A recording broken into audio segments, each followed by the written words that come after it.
What do you want to ask me? Well, I'd like to ask you some of the presents you've given to her. Oh, well, I wouldn't want to discuss that, but I can hear you loud and clear when you talk about... Did you say Miss Taylor? You mean Mrs. Todd? I beg your pardon. Oh, Of course yeah. I meant Mrs. Well, Todd. Mrs. Todd is my favorite person in the whole world, and there's no secret about it. And I'm very fortunate and have get my hands on a few dollars occasionally, and I think there's no better way in the world of spending it than trying to spoil Elizabeth. You can't, but that'd be... somebody once said, is Elizabeth spoiled? And I said, I know nothing more pleasant than trying to spoil her. And I won't be able to, I don't think. When Liza was born, she looked like, well, all premature babies, a bit like Methuselah. But to Mike, she was a total miracle. He is quite convinced that when he went to see her right after her birth, and she was in an incubator and really breathing for her life, well, evidently in some sort of gastric spasm, a little hand came up and made a sort of sign.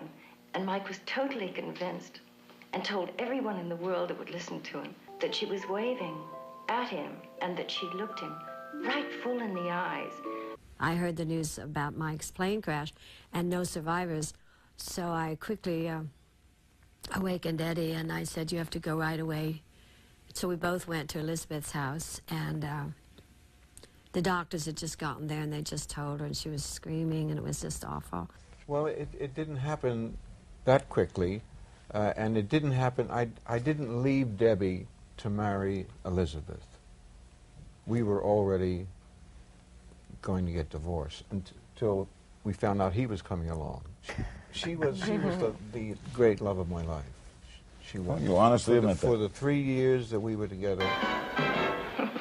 Well, the whole thing was an unmitigated disaster. Oh, I met her once when I was about 3. I went to the Beverly Hills Hotel with my father, and what I remember was she was wearing like a see-through negligee when she answered the door. And I remember it, so I must have known it was very important, and this was the clue to what had happened that had gone wrong. And did your mother, was she kind of, what was she then? Was she as angry? She's not angry, I'm on her behalf, but my mother was never upset. She was always like a fan of Elizabeth Taylor. She thought, well, if you're going to be left with somebody, might as well be Elizabeth Taylor, and that is really probably the truth. That's her ego wasn't damaged, I'm sure. Oh, it was. It was. Because Elizabeth was a friend, and it was a very public humiliation, and she wanted to die.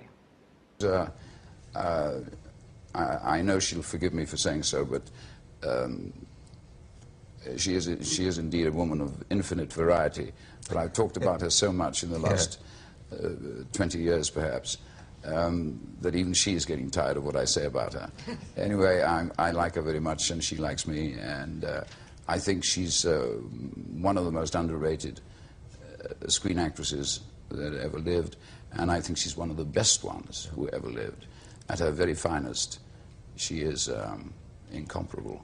I think that Elizabeth will become a cult figure one of these days, and that her films will be run endlessly on television as bogies are now, and people will realize that perhaps she was before her time as an actress.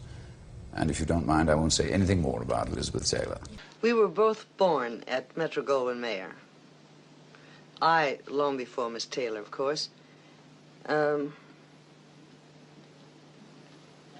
I have been known to criticize Miss Taylor on occasion for her personal life. That's none of my business. I never should have done it. This girl, I think, has developed into one of the finest actresses on the screen that I've ever seen. She had fallen in love with Richard, and I was asking her about it. And she was sitting at a table drinking champagne. And I think she thought that I disapproved of her going from one man to the other. And she lifted the glass of champagne, and she looked straight into my eyes, and they welled up. Her eyes welled up with tears, and she said, "Richard has taught me how." And the tears spilled over, and she put the glass here so that the tear would fall into the champagne. How to love. I started to cry.